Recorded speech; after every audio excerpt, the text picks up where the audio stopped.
Thanks again for tuning in to another episode of About My Father's Business Thursdays, where I like to highlight Christian businesses, services, and products. Today, I have another life coach with me. His name is Bobby Keith, of course, as you can see by his name tag. But before we go into what we're going to be discussing today, which is a very, very powerful story that I'm excited to get to, I just want to remind you all to please like, share, follow me on social media. I am on Twitter, Instagram, YouTube, and also Facebook. You can catch any of my shows or watch replays of my shows on Facebook and YouTube, but you can also watch me on any Android or Apple device because I am now on those platforms as well. You just have to download the app called the Entertainment Theater, and you can catch daily episodes of my current and past shows, and also other independent creators and filmmakers and things like that. So you guys, please go ahead and download and support. Check us out, and of course, catch replays of my shows there as well.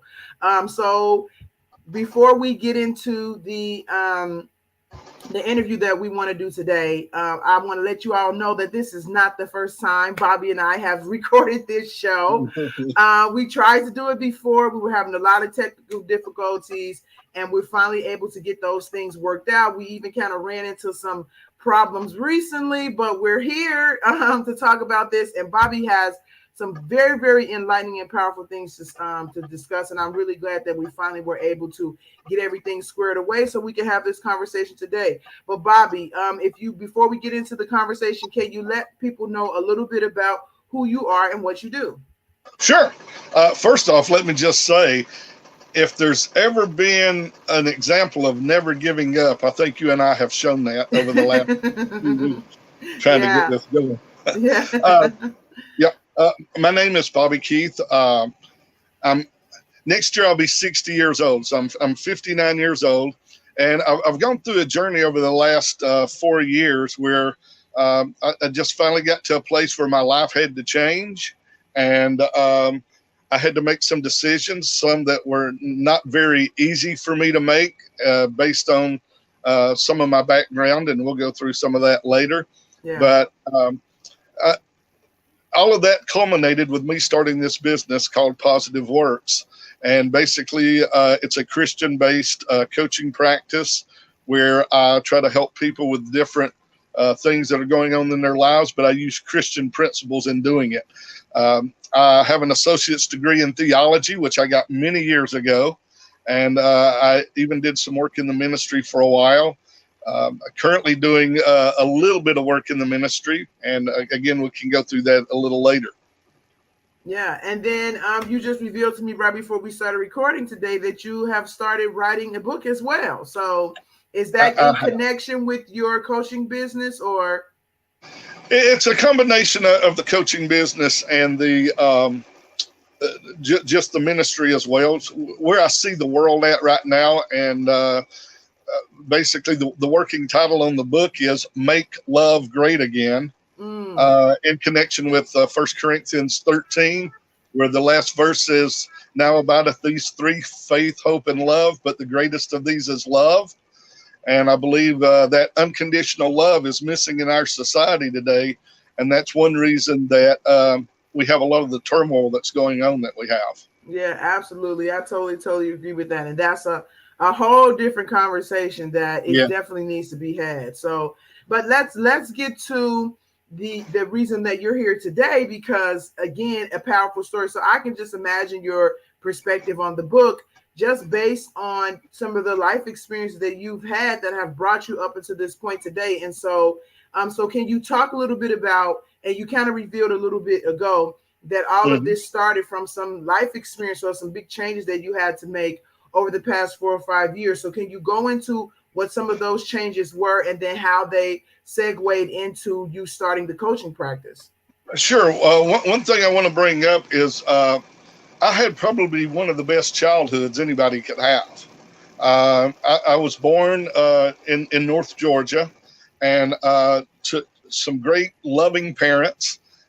Actually, my mom lost 3 children before I was born. Wow. She had one miscarriage. One miscarriage. Had a son that was stillborn, and then had a daughter that was born and lived 6 hours before she passed away. Oh, So, wow. a couple of years after the little girl passed away, I was born. And then about 22 months after that, I had another sister that was born, and she survived as well. So Oh, um, wow. it Wow. was just, Wow. yeah, it was just me and my sister growing up. Um, and like I say, I had great parents, and anything that I say, I do not want that fact to be left out. Mm. Wonderful parents, the best that anybody could have. And I guess part of it was because they had lost 3 children before I was born. A lot of times they were overprotective. Yeah. Yeah. And Yeah. so, I was not raised with the mindset of taking chances in life. It was Okay. pretty much playing it safe, doing things in order, like get your education, get a good job, raise a family, just go from there. Not taking any chances, not stepping out. They didn't want me to fail at anything.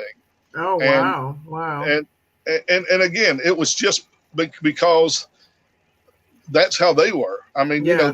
they played it safe. They didn't really step out and take chances, even though certain opportunities came up in their life where they could have stepped out and taken some chances. They never really did that. Mm. Uh, so, with that being said, that's how I had been raised, and that's how I'd lived my life. You know, Mm. up until about 4 years ago. Wow. Um, Now, I did get married at the age of 24, became a father at the age of 25. Um, my first marriage did end in divorce. And I had lived in Georgia my entire life. I met someone from Texas. I decided to move to Texas, get remarried. So I married a second time. That marriage ended in divorce a short time later. And so I had pretty much been living on my own after that. I decided to stay in Texas. I had a good job. I was an optician, been working as an optician for 30 years. Okay. And Wow. yeah, and so, I had what a lot of people would consider a pretty good life. But then just little things started happening.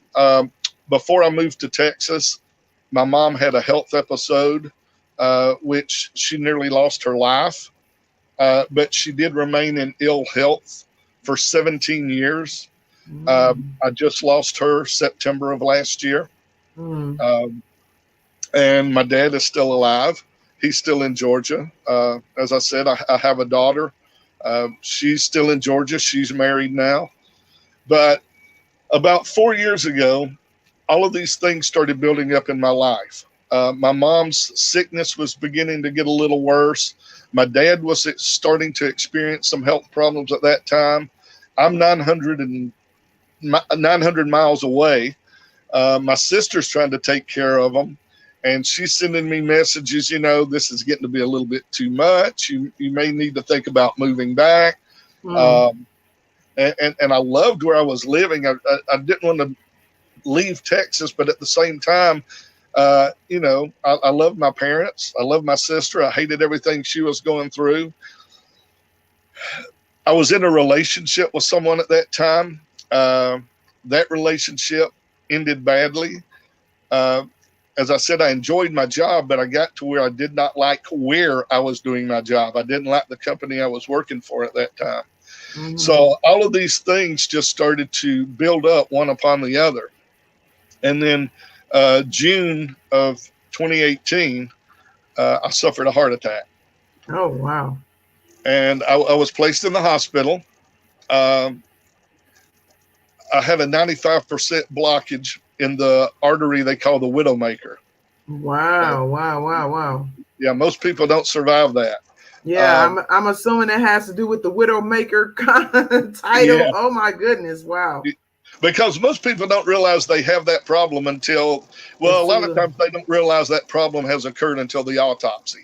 So wow. that's why they call it Wow. the widowmaker. But I was put into the hospital. I had a stent put in. I was released from the hospital pretty much within just a few days to go right straight back to work, go right straight back into the thing that was some of the things that were causing stress in my life. Yeah, exactly. Yeah. Still dealing with a broken relationship, still dealing with sick parents, uh, still dealing with being at a place I didn't like. And now here I am, I'm faced with my own mortality and trying to get all of that in my mind. And it honestly got to be too much. Yeah, it sounds like it. Absolutely. Yeah. And I went back to work because my cardiologist told me there was nothing physically wrong with me to keep me from going back to work. I didn't have a real strenuous job as far as physical. So about a month back to work, I just couldn't function. I couldn't function at all. So I went to my primary care doctor, and I explained to him what was going on. Well, he had a heart attack a year earlier. So he kind of knew what was going on in my mind, and he could understand. So he told me, he said, how much time do you think you need off? And I said, well, I can take off about 30 days and still hold my job. And I said, but 4 weeks, 28 days, I think if I have that much time, I can kind of get myself back together. So he told me, he said, well, I'll write you out for the 4 weeks. He said, under one condition. And I said, what's that? He said, you can't stay here. He said, you have to get out of town. You have to go somewhere where you can just get away from everything here, try to get your mind clear, think things through. So I decided to go to Georgia to visit my family. And I also had a former girlfriend when I was in high school. We had reconnected. When we reconnected, she was married at the time. She lived in Maine, and her husband had recently passed away. Oh, wow. And we had stayed in contact. And she said, I've been thinking about coming to see you in Texas. She said, but I haven't been able to do it. She said, if I send you the money that I've been saving, would you consider coming to Maine? That's where she lived, in Maine. And I said, sure. So I spent 2 weeks with my parents, and I spent 2 weeks in Maine. Okay. And, it was a time that I was able to get my thoughts together. I came to a point in a place in my life where at that point in time, I was 55 years old. I was not happy with my life. My life had not turned out the way I thought it would be. Again, I had been in the ministry at one time. I had an associate's degree in theology. I still felt like God had a purpose for my life, but I had just been completely lost. And I decided at that point in time that I needed to make some changes. And one of the first things I needed to do was I needed to get myself back together. So I started reading self-help books, started watching self-help videos on YouTube, started watching some of the life coaches, people like Tony Robbins and Les Brown, and listening to people like Wayne Dyer and Mel Robbins, and just all of these motivational speakers. Well, can I interrupt you for a second? Because something that you told me before is that you were in such a rut that a friend kind of pushed you out of it. Can you go into that a little bit? Because I think that's a really powerful part of the story. Yeah, absolutely. I did have a friend, and I had not known him very long. He and I had met through a mutual friend, and he knew a lot of the stuff that I was going through. And you know how it is when you have family members or you have real close friends and you get in a bad situation. They are there to comfort you, to tell you that everything's going to be okay. And, you've gotten out of a bad relationship, and they say, don't worry, you deserve better, and better will come along. And this friend didn't do that. He kicked me in the butt. He kicked me in the butt. He said, quit laying around feeling sorry for yourself. He says, yes, your life may be a mess, but he said, the only person that can get you out of that mess is you. Well, you and God. And he said, you got to quit worrying about the old relationships and how people treat you at work and how other people are treating you. He said, people are going to do what they're going to do. You can't change anyone but yourself. And he would not allow me to feel sorry for myself. And that was the push that I needed. That was the punch in the gut that I needed to wake up and say, you're right. And so, yeah, then I got into the self-help books and the motivational videos, and I got involved. Me and this friend, we actually started a Bible study not long after that. Mm-hmm. So I was trying to get my life back in line spiritually. And I eventually signed up for some coaching classes and ended up getting 3 different coaches to work with me at one time. Now, this friend of mine was not a coach. He was someone that was older than me, that had experienced life, and he was just giving it to me straight. Yeah.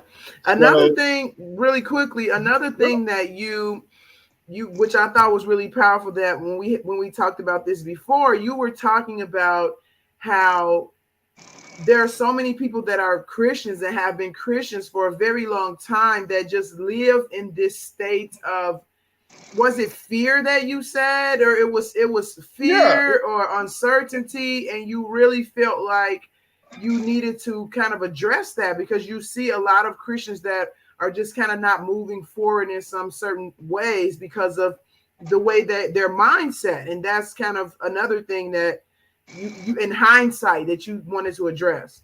Right. Yeah. I mean, I call it fear. I don't know what else you would call it, because I knew what I needed to do to step out and make things better. I was just afraid to do it because, again, I had been taught to never take chances. I had been taught not to fail. And failure was a very, very scary thing for me. Okay. And I didn't want to, I didn't know how to experience failure. Oh, wow. But that's what my life was, or at least that's what I felt like it was at that time, a failure. I had 2 failed marriages. I had failed to be the father that I, wanted to be. I wasn't a terrible father to my daughter, but I definitely wasn't the best father I could be, because I wasn't in the house. My job, I mean, I had gotten to a level in my job where I didn't see myself moving up any higher than I already was. I wasn't going to go anywhere with that. So yeah, and I was still having failed relationship after failed relationship. And it's easy when you're in a failed relationship, and this is another thing that the friend of mine brought out. It's easy to blame the other people in the relationship. Yeah, absolutely. It's kind of like he told me. He said, you know what? If you keep having failed relationship after failed relationship after failed relationship, the common denominator. The common denominator is you. It's me. Right. And so maybe there's something that I'm doing wrong that I needed to do. Yeah. So, but yes, and Christians do get in that situation, and that's one reason I started a Christian coaching business. As I was saying, especially during COVID, I saw so many Christians just gripped with fear. Fear of getting the disease, fear of getting out, fear of associating with people. We got to the point to where we were told to be afraid to go to church, to be afraid to be around other people. And, a lot of them are that way in their lives. They're stuck in a rut in their lives, and they want to step out, but they're afraid. And yet, a lot of these same people, you go up to them and ask them what their favorite Bible verse is, and they'll say, well, it's 1 Corinthians 4:13. I can do all things through Christ. And then you tell them, well, let's step out and do so. Oh, I can't. Yeah. Wow. Well, you just got through telling. So, I got to thinking, that's where the problem is. Yes, I can do all things through Christ, but the problem is we don't let Christ get in there. We try to handle it all by ourselves. One of the things that I've kind of come to a realization, especially over the last couple of months with my coaching business, a lot of coaches talk about a different mindset, and they talk about getting yourself in good physical condition. I don't hear a lot of them talking about getting yourself in a good spiritual condition. Absolutely. Now, they'll talk about the spirit. They'll talk about higher powers, but a lot of them are afraid, I think, to come from it from a specific Christian point of view. Exactly. Yeah. because we live in a world today where you don't want to offend people, and Yeah. you Yeah. know, there are other religions out there, Right. but but I decided, you know what, God has used me in the past, and this is what He wants to use me for now. Mm. My past experiences. Did you remember a guy in the Bible by the name of Job? Of course. Had everything in the world a man could want. He had a good family, he had riches, he had property. You know, everything was going great for Job, and all of that changed in one day. You Mm. know, you go back and read everything he lost, all of that happened in one day, Mm. because when somebody came to give him bad news, the Bible says, and while this person was still speaking, here comes somebody else to give him more bad news. Right. Wow. And Job's response was, "The Lord giveth, the Lord taketh away. Yeah. Blessed be the name of God." And uh, his wife even told him, "You know, you just need to curse God and die." And he says, "Wow, are we only supposed to accept the good things from God, and then when bad things happen, we just walk away from Him?" Mm.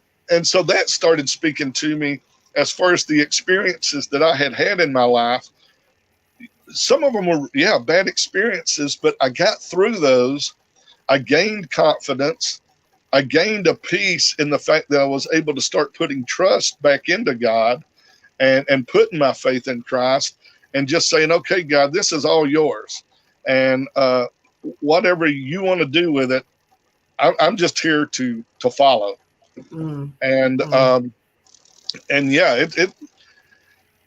it took me down some paths I was not ready to go down, because I did have to exercise faith. One of the Yeah. things that happened during COVID, I did get the opportunity, and this would not have happened if it had not been for COVID. I did get the opportunity to take early retirements, and able to draw some of the retirement out of my retirement account. Mm-hmm. I was withdrawing it early. I had not been the age yet, but because of COVID, they were allowing some people, because of Yeah. expenses that they still had, they were allowing people to draw money out of their retirement account without a penalty. Mm. So I drew enough out that I was able to retire. Okay. Now, one reason I did that was also so that I could go back to Georgia more and spend more time with my family, especially with my mom and dad, and especially my mom with her health condition deteriorating. So I retired on September the 25th, 2020. Mm. Um, in August of last year, actually, it's coming up in a couple of weeks, the 1 year anniversary of when I went to Georgia for a 2 week visit to visit my family. And I ended up getting COVID. My sister and brother in law ended up getting COVID. Oh Now, wow. I tested negative. They kept telling me I was negative for it, but I did lose my taste and my smell. So I was pretty sure I had it. Wow. Wow. Yeah, even though I was testing negative for it. And there were about 2 or 3 days there I really felt crummy, like I had the flu or something. Mm-hmm. But you know, I like to use natural cures as much as I can, and Mm. a great natural antibiotic is garlic. So I would buy garlic and start eating cloves of garlic. Mm-hmm. When you eat a clove of garlic and you can't taste it, if you've ever tried to eat a clove of garlic before, you know something's wrong. Wow. Wow. But I did get over it fairly quickly. Well, in the process, my mom and dad both ended up getting COVID too, Wow. and I took them to the hospital at the same time. They were both admitted. Uh, I told my mom at that time, I said, because I asked both of them, my dad wanted to go. He wanted to go to the hospital. My mom had been avoiding it. And I told her, I said, Dad wants to go. I'm going to take him. Do you want to go? And so she finally shook her head. Well, yeah, you know, I'll go.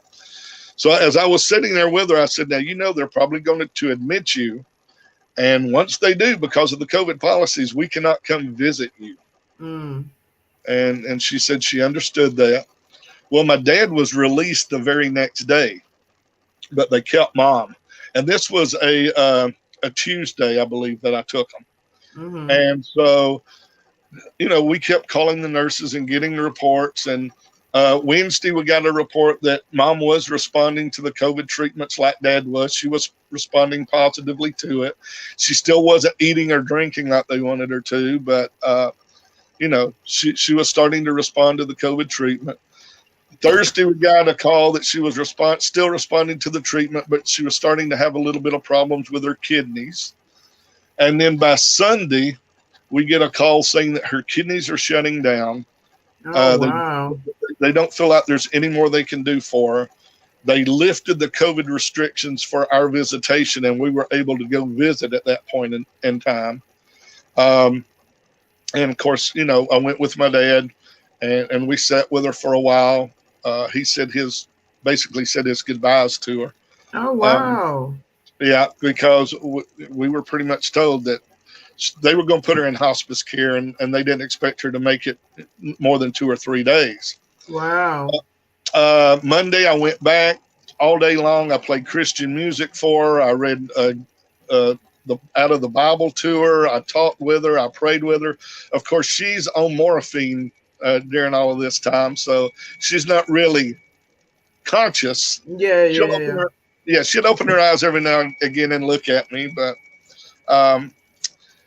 and about 6 o'clock Monday evening, we were told they finally had a room for her on the hospice floor, and they were going to move her up to hospice. So we moved her up to hospice, and actually it was probably about 8:30, 9 o'clock that evening when we got her up there.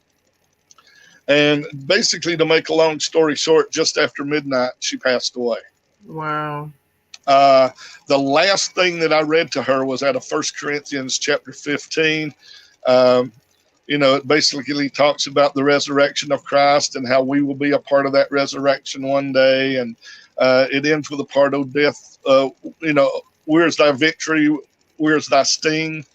And that was the last thing that I read to her before she passed.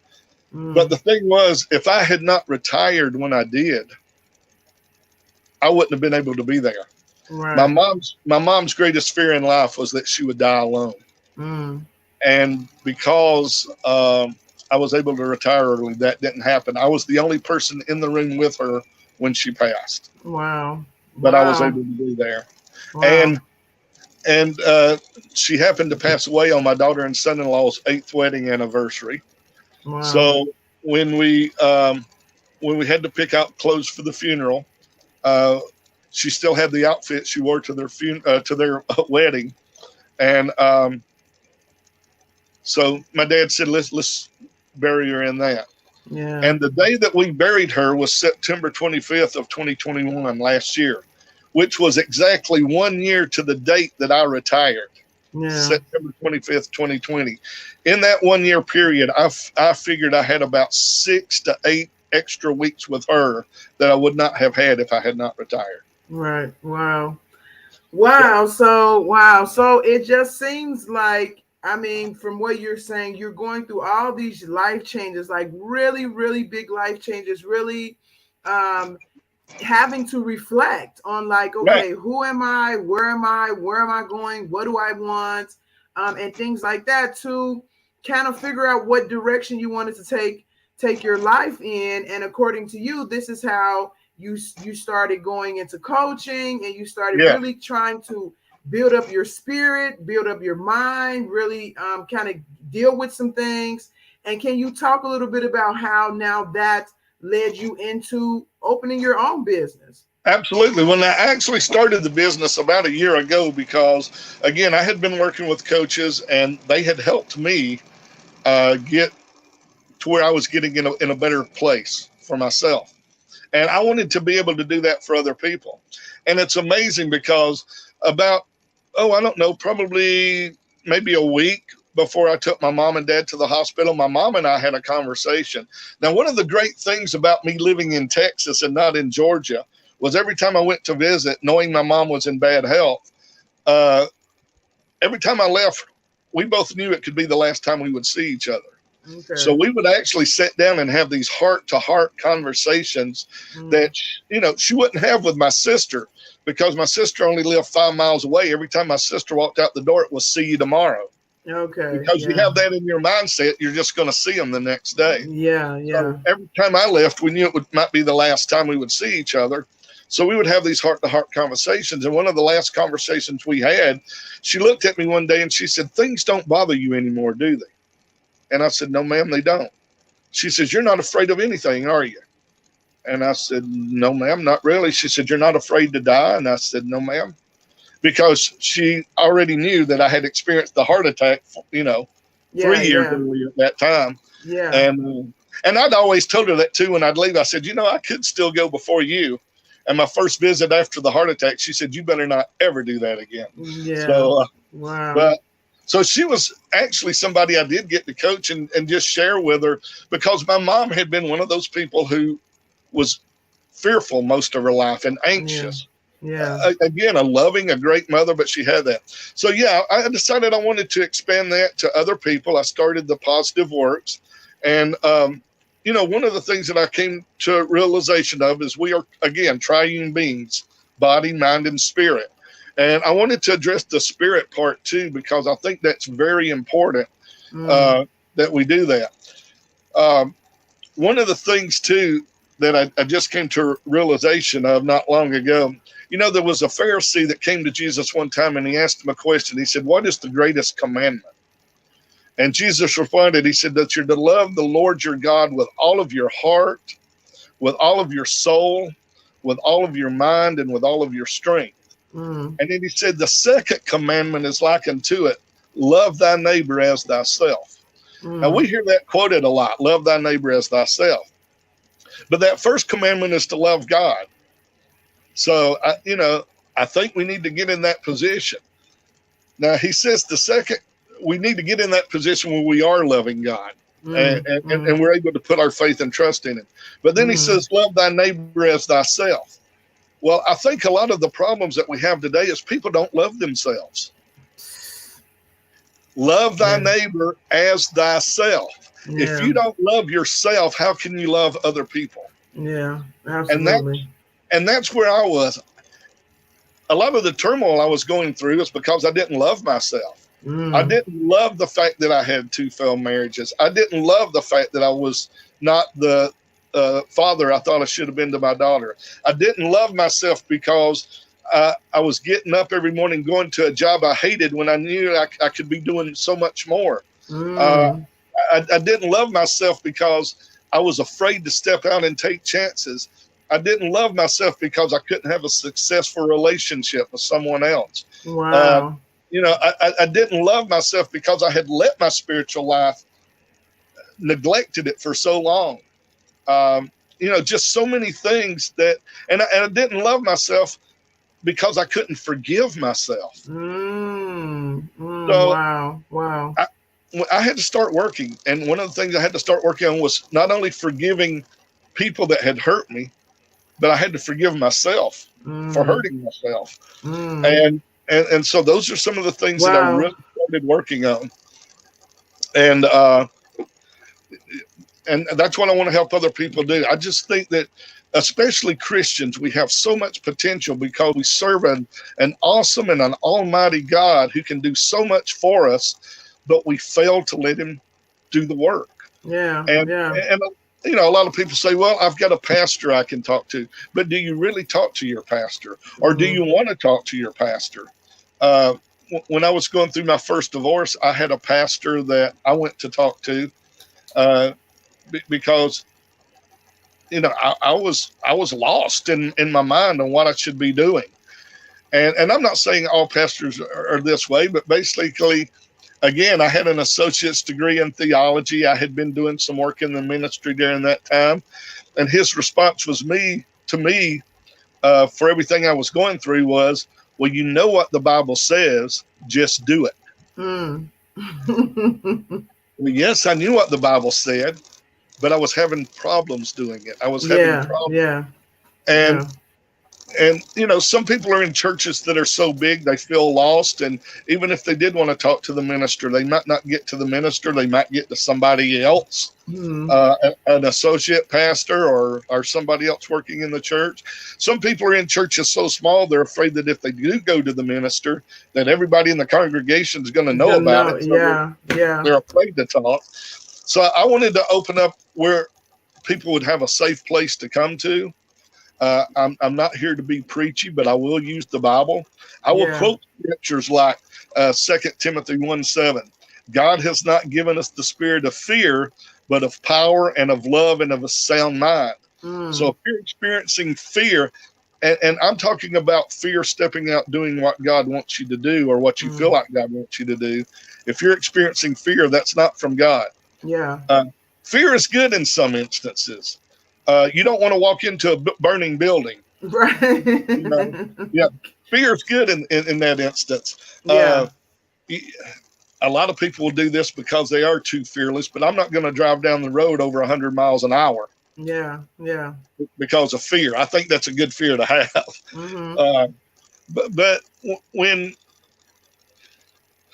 I think we need to get to a place where we're discovering what we feel like God's purpose is for our lives. Mm-hmm. I believe we all have a purpose. I believe that we can find out what that purpose is. I don't believe age should be a factor. I didn't start my journey until I was 55. I'll be 60 next year. My goal is to live to be 100. So that still gives me 40 years to keep going and keep pushing. Mm-hmm. And I want to help. I just want to help anybody who feels like they need that. Even if you're not a Christian, I will be happy to talk with you. But understand, you're going to be hearing the Bible, and Yeah. you're going to be Yeah. And a lot of people say, well, you're putting yourself in a pretty narrow spot there. But God's the one that's got me through all of this, and I feel like I'm doing a disservice Yeah, if you I don't don't say. use Yeah. God in my coaching business. Exactly. Exactly. And the same for me. I'm also a certified life and relationship coach, and I'm the same. Like, hey, if I can't tell you how I got through it and then let you know that it was God, then we can't even really have a conversation because I'm missing key components that helped me, and then I'm not able to give that to you. So I totally understand. But this is probably the quietest I have been on any